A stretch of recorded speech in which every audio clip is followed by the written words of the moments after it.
Welcome to Business Amplified with host Kevin A. Dunlap. This podcast is for small business owners aiming to amplify their enterprises.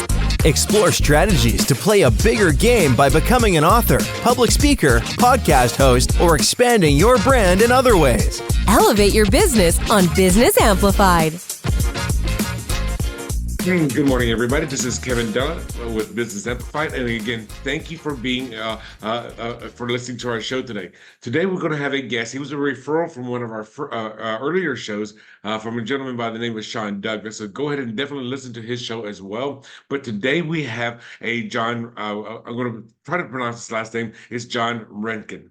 So, good job, John. Welcome to the show. If I mispronounce your name, please let us know how to pronounce it. No, you did well. That's pretty good, man. So, John, tell us a little bit about yourself. Who are you? What is it you do? And why is it that you do it? Yeah. So right now, there's 10,000 people getting out of the military every month. And many of them are being offered jobs after 20 years of war for about $20 an hour. It's a crime. And so what I do is I run what's called a skill bridge program, where we take them, teach them sales skills, and then get them hired from anywhere from $30 to $60 an hour. And that's what we're doing right now. I will say that I'm ex-military myself. I mean, but however, I got out back in 1990, so that was over 30 years ago. Do you work with veterans as well, or is it mainly just people who are making the transition? Yeah, so the Skill Bridge program is for anybody, whether they served or not. And I served in the 90s as well, got out in 96, and we didn't have any of this kind of stuff, right? They basically gave us our DD-214 and said, don't let the door hit you in the butt on the way out. And the reason why this program is so important for both the veteran community as well as the transitioning military community is that the civilian populace hasn't really understood who we were and what we bring to the business world, and how we could actually help their sales teams or help their marketing teams or even their operational team, right? And so it's free for all veterans, all military, and the whole goal is to teach them that there's a world out there in sales and business that they don't have to take the devil's money anymore. And I was saying, because I got out back in July of 1990, and obviously this is pre-internet, so quite decades before the internet came out. So there was nothing out there for us. I know for me, I got out and I ended up becoming a bartender at Red Lobster while going to college. So I used my GI Bill to start to go ahead and get my bachelor's degree. But yeah, there was nothing back then. And I mean, granted, that was more than 30 years ago, but yeah, there was absolutely nothing there that was about veterans, helping them to make the transition from the military world. And for me, I was overseas, so I was living in another country, to come back to the United States as well as make the transition into the corporate America. Yeah.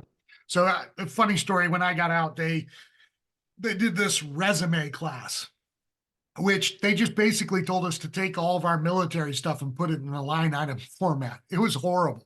If you understand how to write a resume now, you know how bad of an advice that was. So I put in there, because I was a younger soldier, but I had done a lot in my stint in the military. So I did airborne school, ranger school, EIB, all that kind of high-speed stuff. And everybody was like, oh man, they're just going to give you a job whenever you show up because you've done so much stuff. So I put Ranger School and the leadership principles from Ranger School, all that kind of stuff on my resume.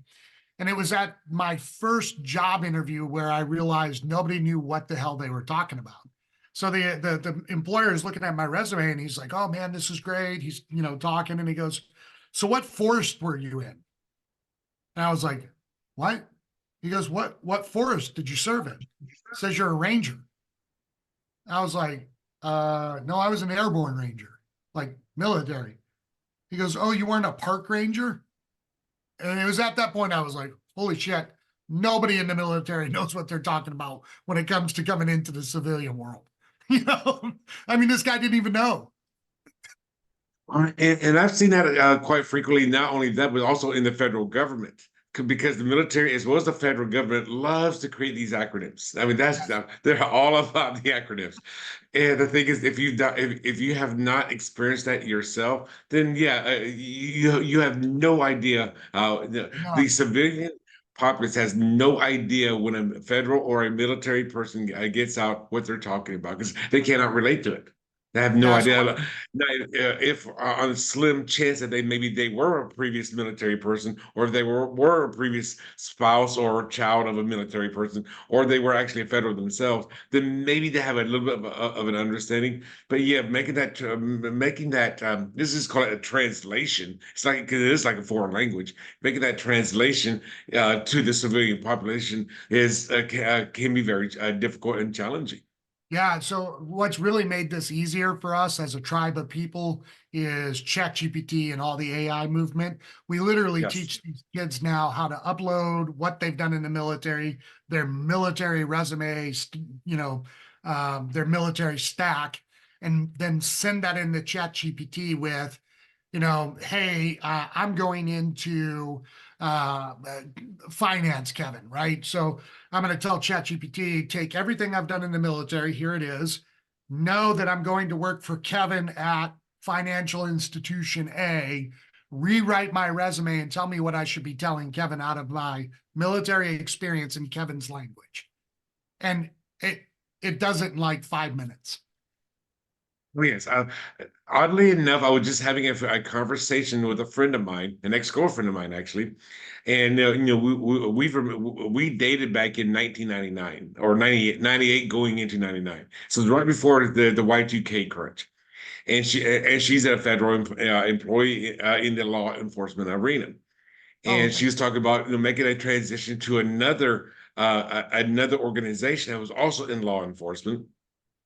And she was talking about she had no idea how to write up a resume, especially a federal resume. And I told her all about like, go ahead and write up what you think you need to have in your resume, and then go to ChatGPT and have them to revise your resume for the other position. Yeah. No, Because it yeah, works well. yeah, it works very well. I mean, because I've been playing around with chat for about a year now, as of the time of this recording, and I've used it to create resumes. I've used it to create online courses. I even had it create a brand new menu for a restaurant with Nice. descriptions as well as the names of some great drinks that will be for that particular venue, and then what are the ingredients of that drink? Or you need 2.5 ounces of rum. You need it's AI is one of the greatest tools out there, and the fact that you are using that, you're capitalizing on that for today's military is phenomenal. Thank you, and thank you for doing that. Yeah. It's so funny you said you used it for restaurant and drinks. I make mead on the side. I love mead. And so I've done an entire business plan with ChatGPT on how to market mead, how to name it, I mean, it's probably done 1,000 hours of work for me on my mead brand. I think you probably did in like less than five. Yeah. I mean, it's just like that thing does amazing stuff. It translates Excel sheets and like it literally saves me 10 days at a time. So the thing is, if for you guys getting out of the military or and making any kind of transition, start using AI to your advantage. Because you may say, I've never thought about even using it. I mean, I've heard about it. I don't know how to use it. The thing is with AI, it's the main thing is it's known as a prompt. So or you can basically say, what are the commands that you want to give it? And if you give it the specific enough commands, it will start giving you the content or at least the outline of the content that you can start using. You Now, I can would I even would tell never it to, say use everything that you get, and that's going to be your right. final product. But the thing is, it puts you on the right road. Yeah. You can even if you're not good at the prompts yet, you can insert whatever it is that you want it to do, right? Give it its structure, and then it will spit out whatever it spits out. And then you can come back to it and say, hey, I named my ChatGPT Bob. I say, hey, Bob, tell me what else you need me to prompt you to really fill this out and make it as robust as it can be. And then it will tell you what it needs you to tell it to be more profitable. It's crazy. So Well, but like I said, I've been using it for more than a year now. And when I started using it, it was mainly like to write a blog. Write a hey ChatGPT, write a blog that's between 500 to 700 words on blah blah blah subject, highlighting blah blah blah, whatever it is that you want to highlight, and then it will write it out for. Now you got to go and put in your for us people in WordPress, you got to this is gonna be a header 2, this is gonna be a header 3. You have to go and put that stuff in so that you are optimized for SEO. But the thing is, and that's how I started using it. But then I started a meetup group, and I said, you know what, I want to have a training on how to use AI as a business coach. So I'll have it actually write out the outline for for a 60 to 90 minute course. And then I would use that and then I would even give it not only the outline, but then the outline as well as the subcategory. What am I going to talk about? Then I started using it for, hey, maybe if I wanted to get a job in something, well, and here's the previous jobs that I had. As a give me 5 to 7 bullet points on being a lead census field manager for the U.S. Census Bureau in 2020 in Las Vegas, Nevada, and they gave me out that Right. content. Like it's like so. Then I was like, wow, I could get even more specific. Then I had some people show me that, hey, if you in one particular chat, this is kind of what John was talking about. You give it a prompt, and then it gives you the results. Then it will revise this and make it even more deep. And you can give it like 5, 10, 15, even 20 commands, and just in one prompt because chat or Copilot or whatever the Bing one is it's going to give the content that's already created to go ahead and give even more details. Yep. Yep. It's a powerful tool. Do you know who Bill Burr is? No, I do not. He's a comedian. He's got a whole section on AI and AI robots. It's funny. He basically is saying, as none of us ever watched any sci-fi movie in history, he's like, we're asking robots how they feel about things and goals, and he's like, oh my God, these things have goals. Unplug it. It's gonna kill us all. And when you look at what it can do, it's like the next Skynet. I was going to say that as well because I mentioned Skynet quite a few times. And for those of you that don't know what Skynet is, because if you're not a geek or into sci-fi stuff, that is where the Terminator was created. Yeah, we're dating ourselves. We are dating ourselves. Actually, I'm going to go off on a little tangent there.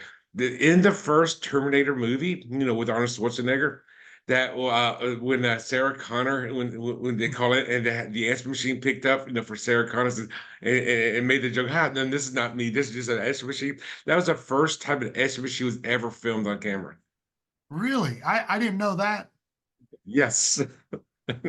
Well, it's funny. I think it was Arthur C. Clarke that said the science fiction of today is the science of tomorrow. So Terminator came out in what, 80 something? 84. 84. So if you would have asked anybody, Elon Musk just released his promo video for this. If you would have asked anybody in 1984, is it possible to have cyborg humans or robots that are artificially intelligent? And everybody would have said no. But Elon Musk now has a robot they're releasing next year that can do all your household work. It can do laundry, it can cook, it can do chores, it can babysit, and they're talking about selling it for under 20K. Wow. Well, I'll do you one better. Let's go back to the 1960s.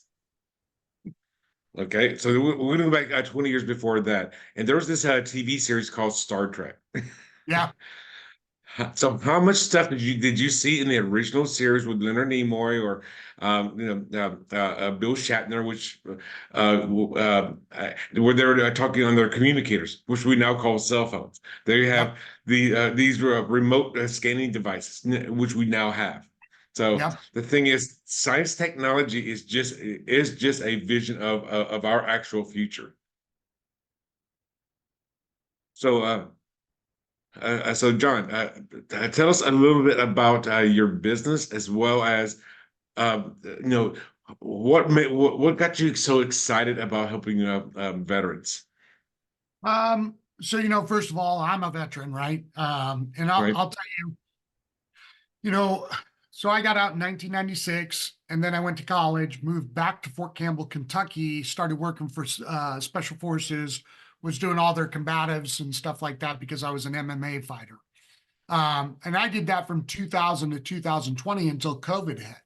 Then I, obviously, teaching people how to fight you can't do if you can't be within 6 feet of each other. And fifth group was super gracious and kept us around for a while. But, at some point, you can't just keep paying people to sit at home. So I went back into sales, which I've pretty much done my whole life. And in May of 22, Fort Campbell, Kentucky called me, said, hey, we want you to consider starting a skill bridge program. And I was in this weird place in my position at the company I was in, which is, I love that company. It's one of my favorite places I've ever worked. And I have great clients that I work with, but I was really missing that military connection because most of my clients did not serve. And then I had a friend in February of 2022 say, well, why don't you just work with military clients? I'm like, well, I don't think there's enough military that does sales. And he goes, well, why don't you go look? And so I did. And I found out that there was 415,000 veterans on LinkedIn doing sales. So then Fort Campbell came to me about the Skill Bridge program, which didn't exist when you and I were in. And I'd never heard of it. So I said, let me go check it out. And, but they said one thing on that phone call that just really upset me and was what really got me where I'm at today, which was the average man or woman getting out of the military. So we're not talking about, a nurse or a cyber or an IT specialist or, whatever. Just the average person that comes into the military that gets out is making $20 an hour. And it just infuriated me. We've been at war for 20 years. Take, everything else off the table.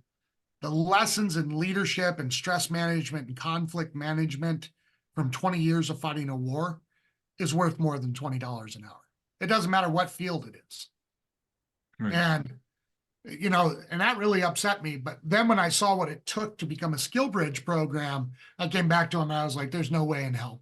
That is so much red tape. It's a 2-year process, unless you get a congressman to fast track you and all this kind of stuff.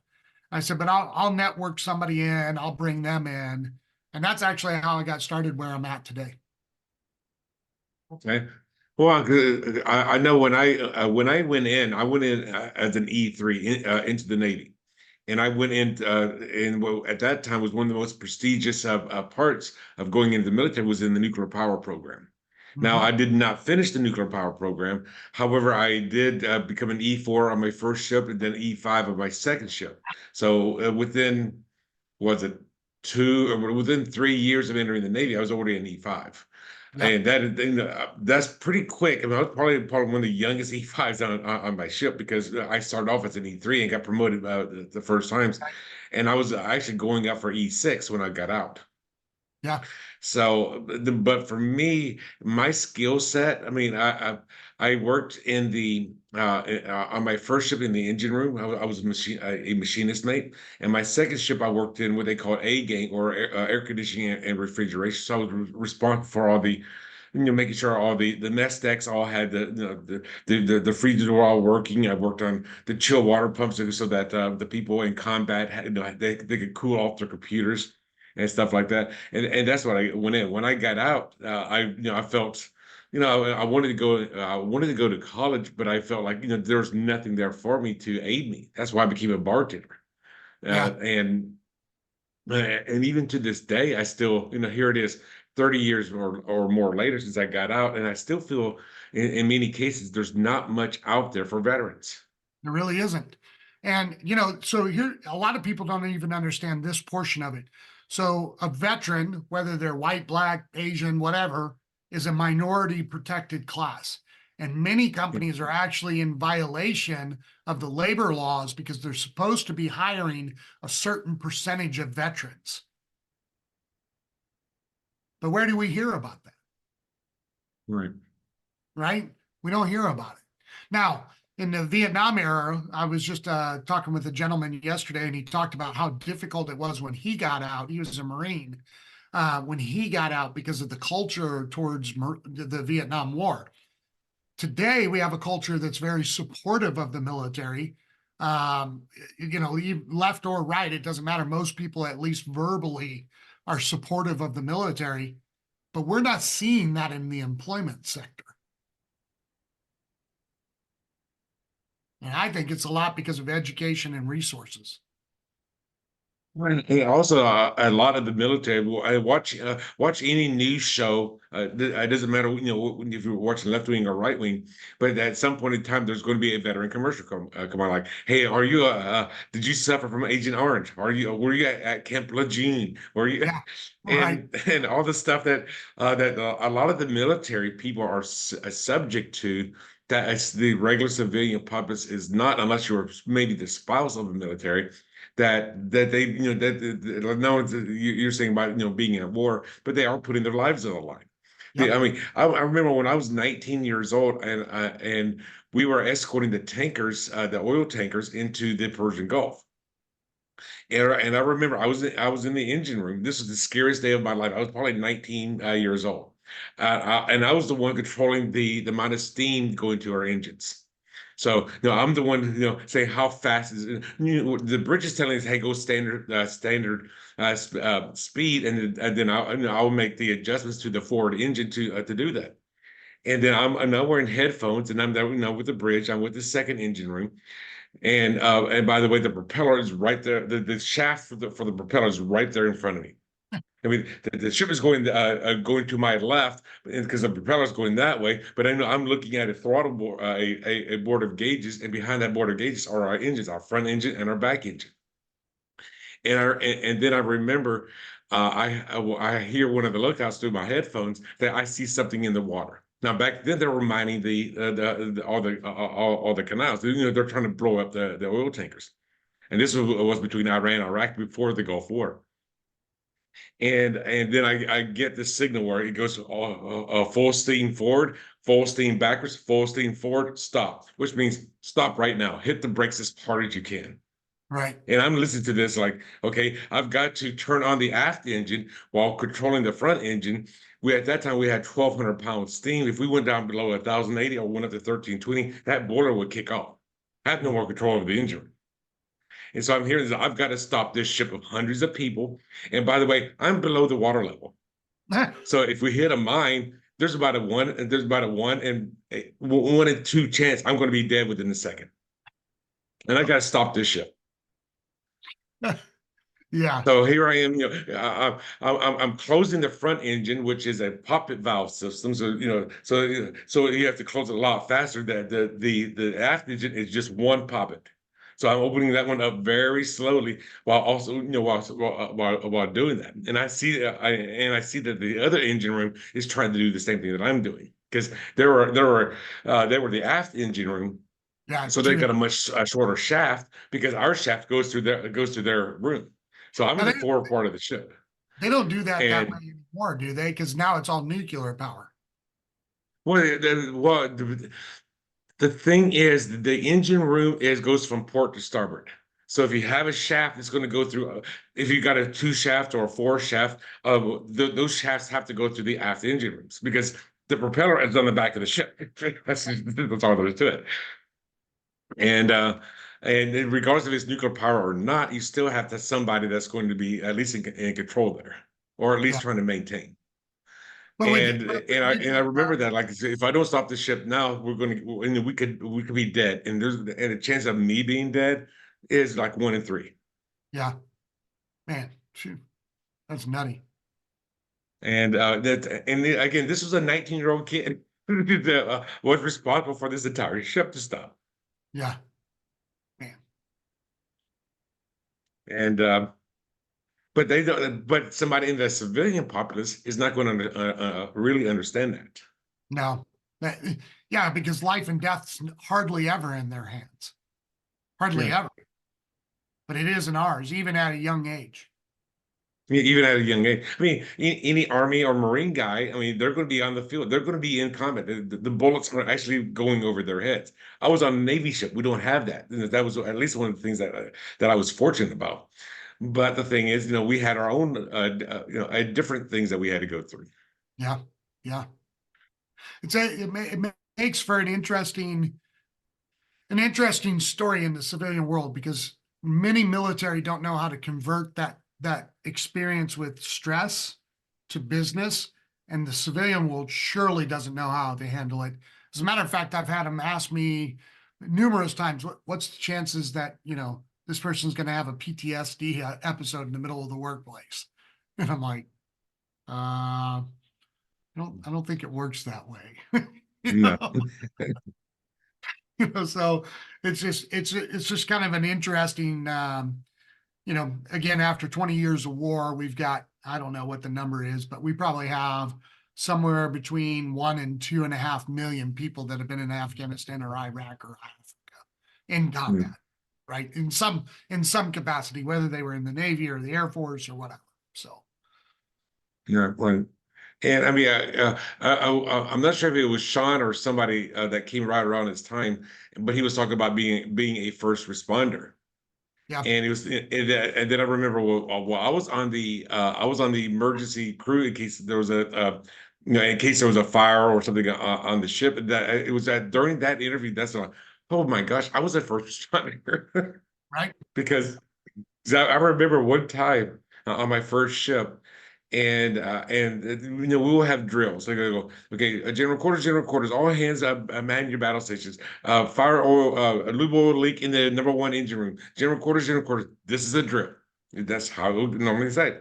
It's kind of like red alert on Star Trek. And I remember this one time. We got to it was considered good that we got to our duty station within like 2 or 3 minutes, fully ready.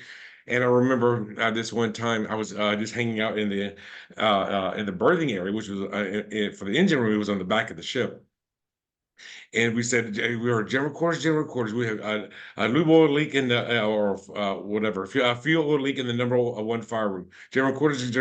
This is not a drill. Like, Those are the words we don't want to hear, right? this is not a drill. And I remember, like, we were considered like good to, I would say 3 minutes for us to be at our battle stations. By adding that one word, not, I think we got there like in 1.5 minutes. Yeah. Oof. But here's the thing about the life on a ship. Um, you either fix the situation or you abandon ship. I mean, there is no retreat. No, and I don't think a lot of people even understand that about the military. Our options are either get it fixed or everything goes really wrong. Like, Yes. and it doesn't matter if we're talking Marines, Navy, Air Force, Army, right? Like when you're in Afghanistan or Iraq or, Africa, because we did before 2016, we had some pretty heavy operations in like Syria and Africa. So regardless of where you're at, there's only a couple of avenues here. There's only a couple of choices. And if we make wrong decisions, lots of people get really messed up.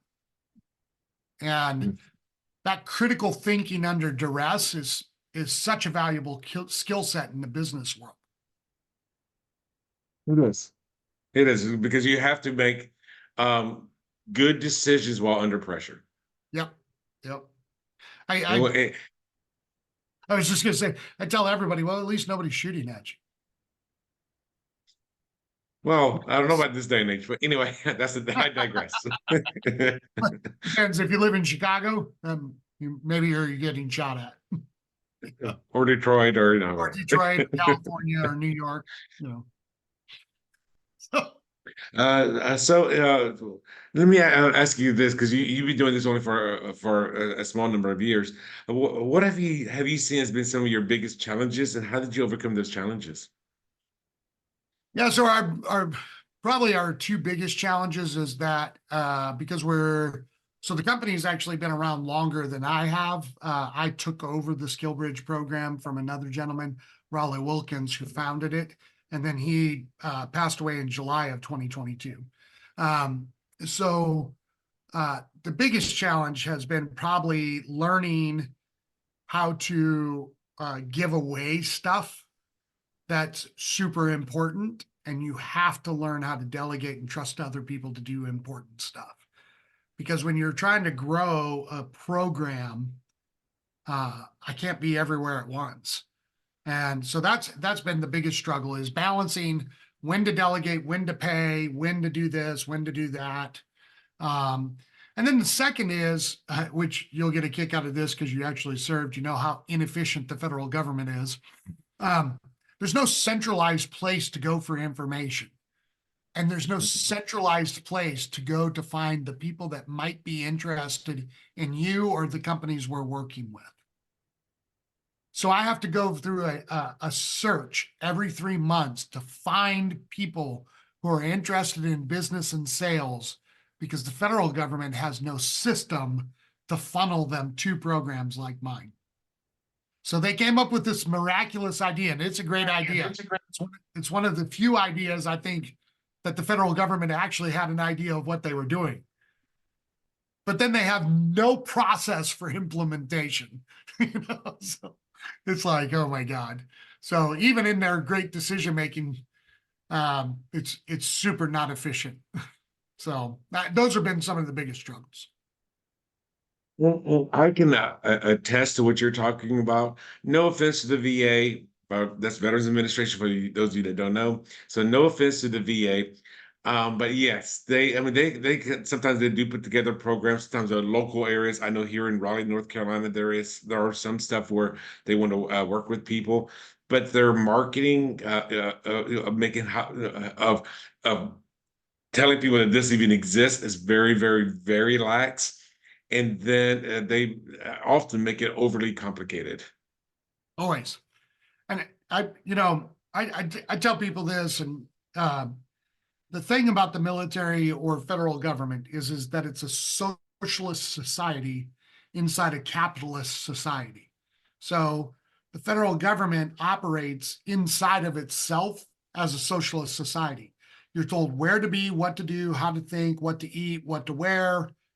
And then inside that structure, you have people that have to, on paper, come up with justifications for why their position exists. So they front load it with all this complexity that doesn't really need to be existing.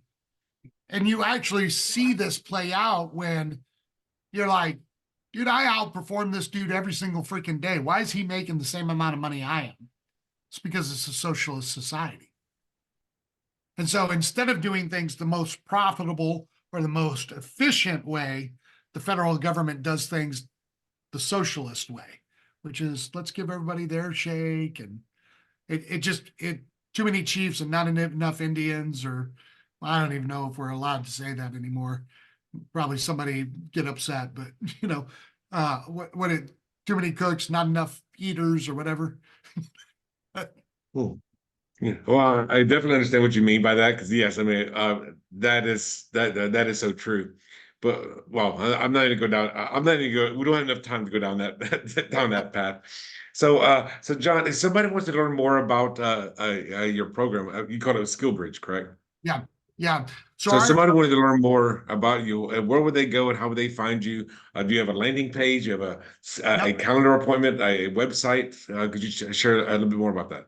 The easiest way to get in touch with us is mysalesplatoon.com. It's mysalesplatoon, like the military organization platoon.com. On there, you can book appointments, everything, or you can find me on LinkedIn, which is linkedin.com/John Renken.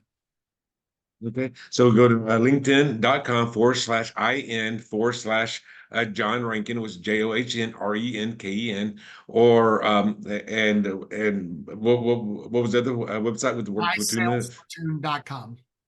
So mysalesplatoon.com. So John, is there anything else that you would like to share with the audience before we go? Yeah, if you served in the military, whether it was in the 90s like us or it's been in this current conflict, just know there are career paths out there for you that don't require you to work for 20 bucks an hour. Know your worth, get paid what you're worth. And if it's not at $30 an hour, don't even think about it. Back when I was a college math teacher, I did that in the early 2000s.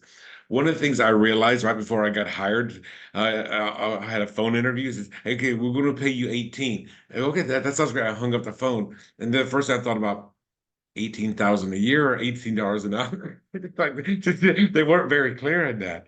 And then that's when I realized back in 2000 was that we all normally work, and this is just simple math. I'm just going to give you some very simple math. Is that the normal person works 40 hours a week? Would you agree? Yep. At least right now in the United States, the normal work week is 40 hours per week. There's approximately 50 weeks in a year. There's 52 technically, but let's say you get 2 weeks vacation. There's basically there's 50 weeks in a year. Well, Right. what's 40 times 50? Well, 4 times 5 is 20, and there's 2 more zeros, so that's 2,000. So whatever your hourly wage is, multiplied by 2,000 is what your annual wage is. So if you're making $20 an hour, that's $40,000 a year. Basic math, really basic. Before tax. Before tax. Before taxes, and before we take all the other stuff out. So your gross income is $40,000 a year. So if somebody offers you, say, hey, because I would ask my students this. This is back when I was a college math teacher. I would ask my students this, like, what is a good wage per year? Oh, they'll say $60,000. Okay, very good. What's a good hourly rate? They go $20 an hour. I go, you do know those numbers don't equal. I mean, it's a simple math. Yeah, It's really simple math.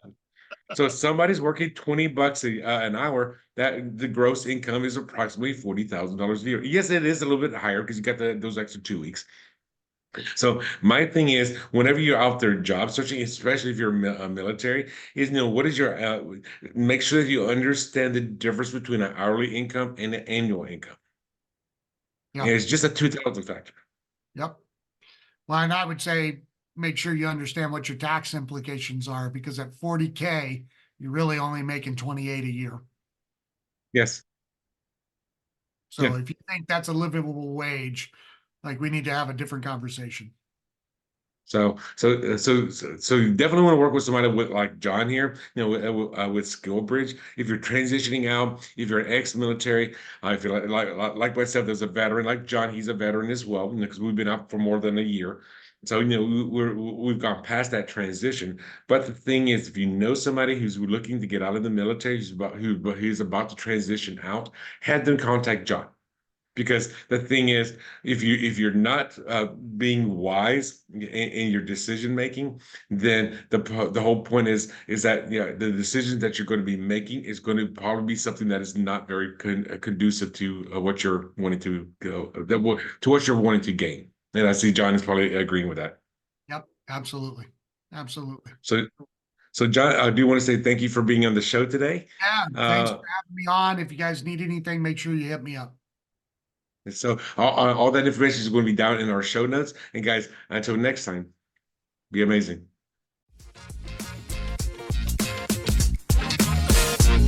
Thanks for tuning in to another empowering episode of Business Amplified with Kevin A. Dunlap. If you found value in today's insights, don't forget to subscribe, rate, and share the podcast. Keep amplifying your business. And remember, your success journey is our inspiration. Until next time on Business Amplified, go out there and make your business thrive.